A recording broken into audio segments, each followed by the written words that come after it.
நமஸ்காரம். என் பேர் லதா பார்த்திபன்.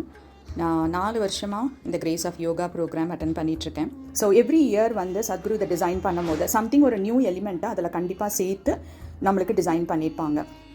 ஸோ ஒவ்வொரு வருஷமும் இந்த மாதிரி நம்ம இந்த ப்ராசஸ்லாம் கோ த்ரூ பண்ணிவிட்டு அதுக்கப்புறம் பஞ்சபூத கிரியாவில் பார்ட்டிசிபேட் பண்ணும்போது ஸோ எவ்ரி இயர் அதோட ஒரு எக்ஸ்பீரியன்ஸ் ரொம்ப டிஃப்ரெண்ட்டாக இருக்கும். அதாவது கம்ப்ளீட்லி ஸ்டில்லாக நம்மளால் இருக்கிற மாதிரியும், கண்ணிலேருந்து தண்ணி வரும், பட் நம்ம உடம்புல எந்த அசைவும் இல்லாமல் ஸ்டில்லாக அப்படியே உள்ளே இருக்கிற அந்த ஒரு ஃபீலிங் ரொம்பவுமே அற்புதமாக இருக்கும். நார்மலாக நம்ம வீட்டிலேருந்து போயிட்டு டக்குன்னு அந்த ப்ரோக்ராமில் கலந்துக்கிறது எப்படி இருக்கும், இது ஒரு பஞ்சபூத கிரியாவோ இல்லை கிரேஸ் ஆஃப் யோகாவோ அட்டன் பண்ணிவிட்டு அதுக்கப்புறம் அந்த ராத்திரி நம்ம அங்கே இருந்து சத்குருவோட மிட் நைட் மெடிடேஷன் அந்த ப்ராசஸில் கலந்துக்கிட்டிங்கன்னா அதோட ஒரு எக்ஸ்பீரியன்ஸ் எப்படி இருக்கும், நீங்களே அதோட டிஃப்ரென்ஸை தாராளமாக உணர்ந்துக்க முடியும்.